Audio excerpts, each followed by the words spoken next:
Hi everyone. तो आज हम समझेंगे वॉल्यूम एनालिसिस। तो ओवरऑल इसमें वॉल्यूम की बात की जाएगी और प्राइस का वॉल्यूम के साथ क्या रिलेशन होता है और वो उसको आगे जाके क्या करवा देता है, मतलब उसके कॉजेज़ क्या हो सकते हैं। प्राइस एक्शन और वॉल्यूम एक्शन का रिलेशन से क्या रिजल्ट्स आते हैं वो जानेंगे हम। तो अब हम पहले एक साइड अगर किसी को करना है तो सबसे पहले आएगा प्राइस एक्शन। ओके, फिर उसमें आएगा अगर प्राइस एक्शन इंक्रीज होगा, if price action will increase तो वॉल्यूम एक्शन जो होगा, वॉल्यूम का एक्शन वो भी इंक्रीज होगा। ओके, और ये कंटिन्यू कराएगा प्राइस के ट्रेंड को। ओके, और ये ट्रेंड को कंटिन्यू कराएगा और प्राइस के ट्रेंड को भी। Okay, if price action increase होगा तो वॉल्यूम एक्शन भी इंक्रीज होगा और ये इंक्रीज कराएगा ट्रेंड को, मूव कराएगा। ओके, कंटिन्यूएशन देगा ट्रेंड को। अगर प्राइस एक्शन डिक्रीज होगा, if price action will decrease तो वॉल्यूम एक्शन क्या होगा, इंक्रीज। ओके, और यहाँ पे भी ट्रेंड कंटिन्यू रहेगा लेकिन जो प्राइस होगा वो कंटिन्यूसली डिक्रीज होगा। ओके, इफ जो प्राइस एक्शन बढ़ेगा और वॉल्यूम एक्शन डिक्रीज होगा, price action will increase and volume action decrease, तो ये साइन होता है रिवर्सल का। ओके, देन यहाँ पे जो ट्रेंड होगा वो मूव नहीं करेगा फर्दर। ओके, और ये इंडिकेशन देगा रिवर्सल को। इफ़ प्राइस एक्शन भी डिक्रीज होगा, वॉल्यूम एक्शन भी डिक्रीज होगा। ओके, प्राइस एक्शन डिक्रीज होगा, वॉल्यूम एक्शन डिक्रीज होगा, तो रिवर्सल होगा। ओके, रिवर्सल होगा और ट्रेंड कंटिन्यू नहीं होगा।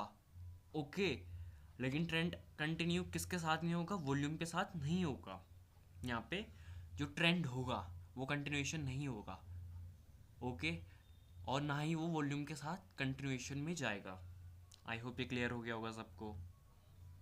ओके, अब यहाँ पे बात करेंगे हम during breakouts. Okay, during in support और रेजिस्टेंस और ब्रेकडाउन्स में क्या होता है वॉल्यूम्स का वर्क। अगर प्राइस वॉल्यूम के साथ मूव करेगा, इफ प्राइस वॉल्यूम के साथ मूव करेगा हाई वॉल्यूम के साथ, ओके, तो उसका मतलब होगा, ये होगा स्ट्रॉन्ग सिग्नल माना जाता है। ओके, आई होप ये क्लियर होगा। ये स्ट्रॉन्ग सिग्नल माना जाएगा और वो मूवमेंट शो करेगी जहाँ पे मूव आएगा, वॉल्यूम आएगा कि ये कंटिन्यूएशन स्ट्रेंथ है, कि मार्केट जैसे अगर पॉजिटिव है तो पॉजिटिव ही कंटिन्यूएशन देगा। आई होप ये क्लियर हो गया होगा। अगर लो वॉल्यूम के साथ मूव करेगा तो ये वीक सिग्नल है। ओके, कि दैट्स मीन कि यहाँ पे ब्रेकआउट्स के चांसेस बहुत कम है और ये कोई भी ट्रेडर्स इसको पहचानता नहीं है, मतलब पहचानता नहीं इन द सेंस कि इसको इतना क्या कह सकते हैं, ध्यान नहीं देता कि अगर वॉल्यूम अगर कम होगा तो ब्रेकआउट होने के चांसेस बहुत कम होते हैं। ओके, आई होप इतना सबको क्लियर हो गया होगा। नाउ इसके बाद वाली पीरियड वीडियो में हम डिस्कस करेंगे कैंडल्स के बीच की गैप्स की, गैप अप गैप डाउन्स और टाइप ऑफ गैप्स की। ओके, आई होप ये क्लियर हो गया होगा। नाउ अब हम बात करेंगे प्राइस पैटर्न एनालिसिस की। ओके, प्राइस पैटर्न एनालिसिस की। Okay, there are some reversal patterns. Number one, double bottom. Second, triple bottom. Third, double top. Fourth, triple top. Okay, fifth, rounded bottom and sixth, rounded top and seventh, head and shoulder. Head and shoulder. Seventh, inverted head and shoulder. Okay, तो ये 7-8 patterns हैं जो reversal patterns माना जाता है और इसी में कंटिन्यूएशन में आते हैं। कंटिन्यूएशन पैटर्न्स क्या होते हैं, कंटिन्यूएशन यानी जहाँ से मार्केट कंटिन्यूएशन करेगा, रिवर्सल जहाँ से मार्केट रिवर्सल होगा। आई होप ये क्लियर हो गया होगा। ओके, कंटिन्यूएशन पैटर्न्स में आता है triangles. Symmetric, ascending and descending triangles, flag pattern, rectangle. Okay, ये होते हैं कंटिन्यूएशन पैटर्न्स। आई होप ये क्लियर हो गया होगा। नाउ अब हम बात करेंगे सबसे पहले रिवर्सल पैटर्न की, यानी डबल बॉटम पैटर्न की। ओके, अब सपोज यहाँ पे क्या है, यहाँ पे ओके, यहाँ पे एक कह सकते हैं कि हम सपोर्ट है। ओके, आई होप ये क्लियर हो गया होगा। यहाँ पे सपोज एक सपोर्ट है। अब मार्केट ट्रेंड आ रहा है, एक बार टैब होता है एंड सेकंड टाइम ऊपर जाता है एंड थर्ड टाइम टैब होता है एंड फोर्थ टाइम। ओके, तो यहाँ पे जो एंट्री होगी, ओके, जो यहाँ पे एंट्री होगी वो होगी इसके ब्रेकआउट के बाद। जो ये ब्रेकआउट होगा इसके ब्रेकआउट के बाद। ओके, आई होप क्लियर हो गया होगा। और मैक्सिमम ये पुल बैक भी हो सकता है, तो ये क्रूशियल पैटर्न होता है यहाँ पे। अगर ये इसे ब्रेक करेगा तो हमारी एंट्री होगी फॉर बाइंग के लिए, अगर इसे ब्रेक नहीं करता तो ये होगी सेलिंग के लिए। ओके, और इसका बेनिफिट होता है, ये हाई प्रोबेबिलिटी रहता है, इसमें हाई प्रोबेबिलिटी रहती है कि सपोज यहाँ पे वॉल्यूम अगर लेस होता है तो यहाँ पे वॉल्यूम मेजॉरिटी में आ जाता है। ओके, अब सपोज यहाँ पे there are some scenarios. Okay, एक होता है high probability scenario. Okay, high probability scenario.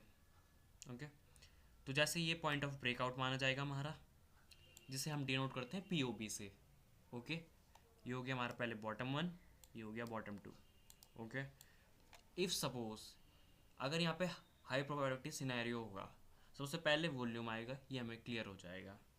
Okay, then जैसे ये एक्टिव माना जाएगा, यहाँ पे ब्रेकआउट मिल जाएगा, एक कैंडल बन जाएगी, देन वो ब्रेकआउट, देन वो कन्फर्मेशन मिल जाएगा। इफ़ सपोज रिवर्सल होगा तो यहाँ पे क्या होगा, प्राइस क्या होगा, प्राइस एक्शन हमें लोअर रेजिस्टेंस शो कर देगा और वॉल्यूम भी हमें लोअर रेजिस्टेंस शो कर देगा। दैट्स वाई हम पहचान जाएंगे इस पार्ट को। ओके, आई होप ये क्लियर हो गया होगा। अब डबल टॉप की बात करें। डबल टॉप क्या होता है, सपोज एक रेजिस्टेंस है। ओके, मार्केट आया टॉप 1, फिर ट्रेस होता है, फिर टॉप 2 पे जाता है, फिर मार्केट ऐसा आ जाता है। ओके, और ये मेजॉरिटी में ऐसे बनता है। ओके, देन ये होगा पॉइंट ऑफ ब्रेकआउट, फिर यहाँ से ब्रेक होगा, देन हम इजीली आ सकते हैं, ट्रेड ले सकते हैं। ओके, ये नॉर्मल पैटर्न्स हैं। एंड फोर्थ पैटर्न की बात करें अगर हम, अब फोर्थ पैटर्न्स की बात करें अगर हम, यहाँ पे आता है triple bottom. Okay, triple bottom,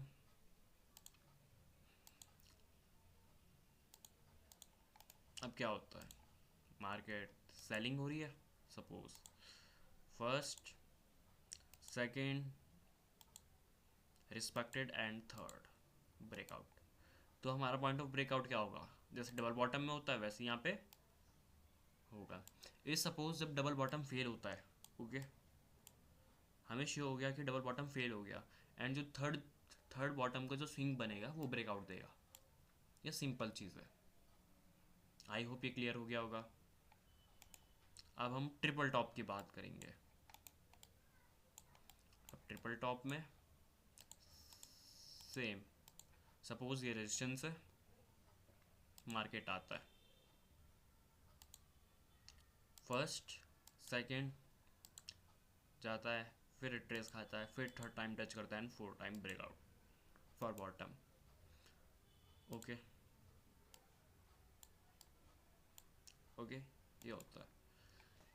अब हम थोड़ी बात करेंगे कि इफ़ सपोज ये बन रहे हैं, ओके, जस्ट इन केस ये बन रहे हैं ये पैटर्न्स, तो जो पैटर्न जिस नाम से दिया गया है डबल बॉटम, अगर डबल बॉटम से, तो जो बॉटम होगा कहाँ पे है, बॉटम, वो बॉटम से डिनोट होगा, यहाँ पे कोई पॉजिटिव एंड नेगेटिव का नहीं आता। जो टॉप से है वो टॉप से डिनोट होगा। जैसे यहाँ पे ट्रिपल टॉप यहाँ से डिनोट हुआ है तो उसी से होगा, हर वही माना जाएगा। और सेम पैटर्न्स होते हैं, इसमें कुछ चेंजेस नहीं होते। ओके, आई होप ये क्लियर हो गया होगा। एंड देन हम बात करेंगे राउंडेड बॉटम की। अब राउंडेड बॉटम, सपोज ये थोड़ा कॉम्प्लिकेटेड है। इफ़ सपोज मार्केट आया, ओके, मार्केट फॉल होता है, ओके, मार्केट फॉल हो रहा है, देन वो एक साइड से कैसे कह सकते हैं कि,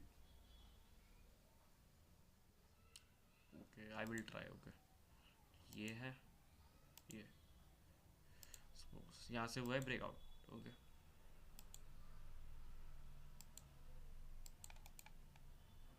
जैसे ही ब्रेकआउट हुआ है तो ऐसी मार्केट राउंडेड शेप में, यानी राउंड शेप में, ओके, राउंड शेप में एक मार्केट एक रेजिस्टेंस लाएगा, यानी पॉइंट ऑफ ब्रेकआउट, यानी जिसे हम पीओबी करेंगे, और यहाँ से कंटिन्यूएशन करेगा। और पुल बैक के भी चांसेस होते हैं, पुल बैक के चांसेस लेस होते हैं, यानी राउंड शेप बनाएगा मार्केट, बॉटम से राउंड शेप, ओके, यानी सी शेप, सी कैट वाला, ओके, ये हो गया राउंडेड बॉटम। अभी तो हम रिवर्सल की बात कर रहे हैं, और सेम पैटर्न होता है हमारा। सपोज ये रेजिस्टेंस है, थोड़ा थोड़ा करते हैं रेजिस्टेंस को, ओके, सपोज ये रेजिस्टेंस है, बॉटम से आया, okay, and then wait wait wait, bottom से आया यानी राउंडेड टॉप है, इसे कहेंगे हम राउंडेड टॉप, और सेम सी शेप में, यानी कर्व में आता है मार्केट, ओके, कर्व में आएगा, एंड सेम मार्केट कंटिन्यूएशन करता है। अब पुल बैक के भी चांसेस होते हैं, पुल बैक के चांसेस लेस होते हैं, ओके, एक ये पैटर्न्स हो गया। और फिर आता है हमारा हेड एंड शोल्डर पैटर्न। अब head and shoulder pattern easy होता है, जो ये राउंडेड होते हैं, हाँ, वेट वेट कहाँ चला गया, जो ये राउंडेड पैटर्न्स होते हैं, ओके, तो इन पे ना हमें बेनिफिट होता है कि मार्केट अगर कंटिन्यूएशन देता है ट्रेंड का तो मेज़र अच्छे खासे पॉइंट्स देता है, और राउंडेड को हम यूज़ करते हैं स्विंग्स के लिए maximum, okay, I hope clear हो गया होगा। अब हम बात करेंगे हेड एंड शोल्डर की। Head and shoulder reversal pattern होता है। अब सपोज फर्स्ट लेफ्ट शोल्डर ये हेड है क्या, and third part right shoulder ये हो जाएगा, एंड पुल बैक आ जाएगा नीचे के लिए। और सेम हेयर यहाँ से जाएगी एक ट्रेंड लाइन, नेक लाइन, ये होगी नेक लाइन, ओके। अब एंट्री देखो, एंट्री बेसिकली हम पैटर्न बनने के बाद करते हैं इन टेक्निकल एनालिसिस की लैंग्वेज में, ओके, ताकि क्योंकि प्योर कन्फर्मेशन होता है। ये हो गया लेफ्ट शोल्डर, ये हो गया हेड, ओके, ये हो गया राइट शोल्डर, ये वाला पार्ट, और ये जो हो गई ये हो गई नेक लाइन, ओके। जो ये सबसे पहले बॉटम आया इसे कहते हैं वैली वन, जो ये लाइन हो गई ये होगी नेक लाइन, ये होगी वैली टू, और ये होगा पॉइंट ऑफ ब्रेकआउट, देन ये ब्रेक, ओके, आई होप ये क्लियर हो गया होगा।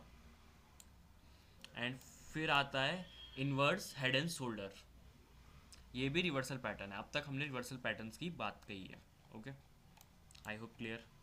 तो मार्केट है, मार्केट आया first bottom, second, third, fourth, fifth and six, okay, यानी सिक्स पार्ट, ओके। तो थोड़ा अब हम ट्रेड जानेंगे। अब यहाँ पे क्या आएगी, नेक लाइन, ये क्या होगी, नेक लाइन, ओके। तो ये क्या है, अब आ गया हमारा बॉटम में होगा, इनवर्स में आ गया left shoulder, head, right shoulder, okay, neck line, valley one, valley two, I hope clear हो गया। वैली ये बॉटम्स हैं, ओके, ये बॉटम है, आई होप ये क्लियर हो गया होगा। Then breakout, okay, I hope ये क्लियर हो गया होगा।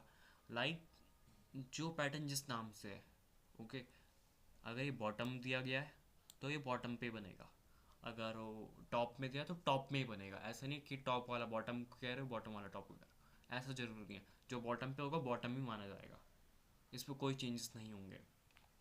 ओके, नाउ अब हम बात करेंगे कंटिन्यूएशन पैटर्न्स की। तो कंटिन्यूएशन पैटर्न्स में याद है सबसे पहला आता है ट्राइंगल।